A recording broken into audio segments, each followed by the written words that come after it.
This week we are going to Fort Kent to celebrate one of my favorite foods and one of Maine's most iconic animals. Come with me to the annual Ploye Festival and the 2024 Moose Lottery.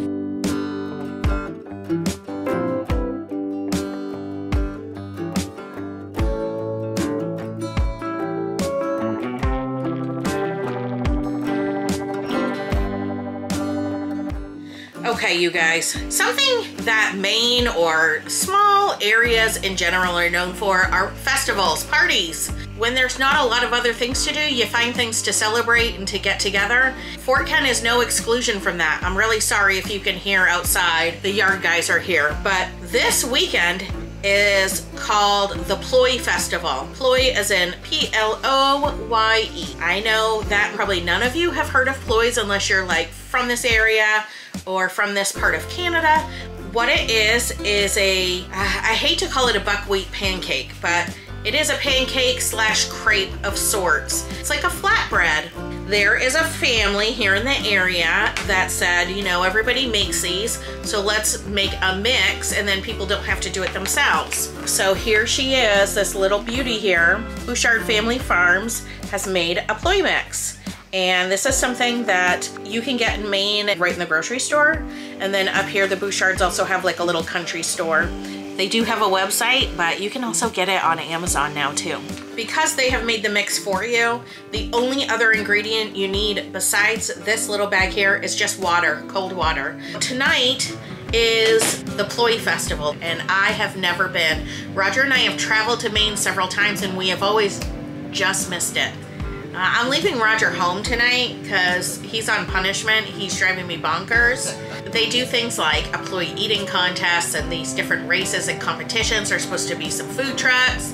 I think there's music and alcohol and all those things that make a festival super, super fun. Plus, the world's biggest Ploye, which I don't think that's a hard record to keep around here because nobody else besides us really knows what Ployes are, but for us it is something to celebrate. Tomorrow is a moose lottery, and I will explain a little more later on what that moose lottery is all about. Let's go to our first festival of the summer. Located in the heart of Fort Kent, the festival was held at Lonesome Pine Trails, a local ski resort. It was a perfect backdrop for this kid-friendly event. The finale was the world's largest Ploye, made in front of a huge crowd. The proceeds were passed out for everyone to enjoy. This morning, we head back into Fort Kent for the 2024 Moose Lottery. In order to control the population, they only have about 4,000 available permits to hunt moose. Because so many people put their names in the lottery, it is something to be celebrated if your name is drawn. According to the Maine Department of Inland Fisheries and Wildlife, roughly 72,000 people applied to get one of these permits, and only about 4,000 were available this year. Greenville, John Sudik. Turner, Richard Shrepper. Mapleton, Ronald Graves. Palmyra, Donald Hill. Now, I know some of you may not agree with hunting, but it is a huge part of Maine life. Not only is it an activity many enjoy, but the chance of filling up the freezer and feeding your family can help in a financial way too. Fort Kent came through in a big way. Not only did they find the perfect backdrop for the day's events, but between the vendors, food, activities for the kids, this was a celebration of our heritage. This unique event was celebrated by young and old alike and will be talked about for a very long time. As part of our means to save money when we're on the road, we cook a lot. Like, we don't go out to eat very often. We try to cook most meals at home because, as you know, it's not hard to get to $100+ for two people to eat a dinner out. That's out of the question for us, especially on the months that we travel. a lot, so eating home is kind of a big deal for us, and there's something that we've been wanting to do that we haven't done up until now, and that is to cook over a fire. So I built that fireplace the other day, that little fire pit, and we're gonna try making like our version of a shrimp boil, I guess. We're gonna do shrimp and veggies in foil packets and cook it over the fire tonight. So I will show you our prep and how we cook that and how it fares, because we're kind of nervous. I mean, we've just never done anything like this, but the weather's so nice here. We really want to get into cooking more outdoors and learn more recipes for over the fire. Tonight is our maiden voyage in that, and I'm anxious to see how it turns out. So here's the next few steps. All right, the first thing you're going to want to do is get your fire together. You need to build a nice big fire and then just let it burn down. We're not cooking on the flame, we're cooking on the coals. Because the potatoes take so long to cook and the shrimp takes so little to cook, I'm going to parboil the potatoes and get them to soften up a little bit before they go into the packs. That way everything can go in and cook at one time and hopefully be done at the same time. I'm just using some gold potatoes I got. I'm going to cut them up into smaller pieces and get them to soften up a little bit into some boiling water. Next, I'm gonna cut up some onions. I'm not really using a recipe. I'm just trying to make a meal for each of us. So I grabbed a handful of these small onions and halved them, again, just so they'll cook a little faster. I cut up some carrots in bite-sized pieces and added it to the onions and potatoes.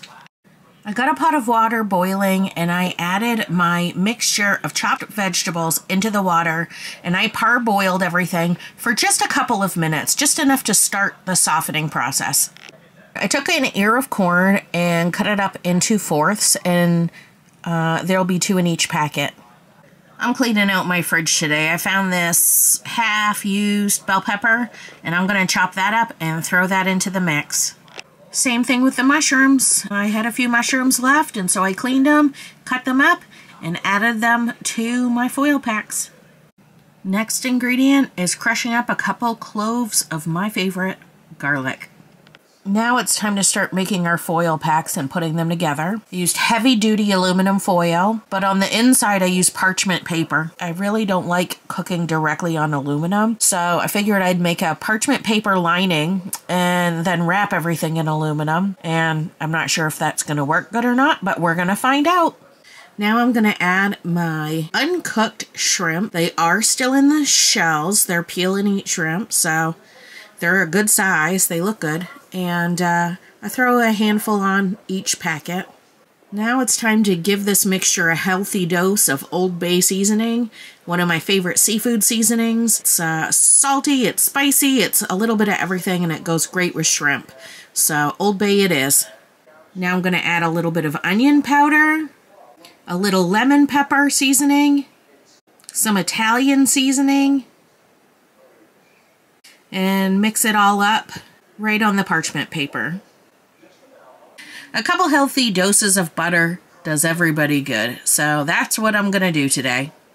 Now it's time to wrap the packets up, and kind of screwed up the first time. I didn't give myself quite enough. It was falling out the sides, so I am going to add more aluminum foil to these packets to make sure that they stay sealed and the juices don't run out.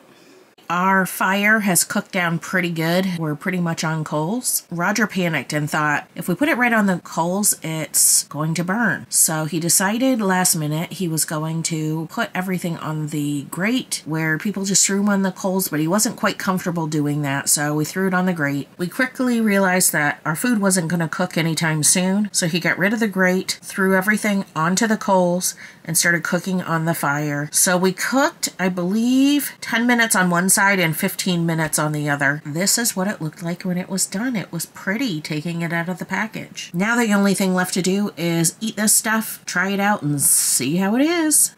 And did I mention how hungry I am? Final verdict of our food was, it was really, really good. The one thing I was disappointed is I under-seasoned everything. I was kind of shocked because I felt like I added a lot, but it should have been quite a bit more. Especially like I couldn't taste any of the lemon pepper seasoning. I wish I would have cut up some fresh lemons and put it in there. I didn't really think about it. But either way, everything was cooked really well. It tasted good, and I can't wait to like work on it and refine it and start working on more recipes. I want to thank you for watching today. I hope you enjoyed this video. If you did, go ahead and like and subscribe to my channel, and somewhere around here you will see some other videos and things that we've put up. You can click on those and go check those out too. I hope I see you soon. Bye. Thanks for watching.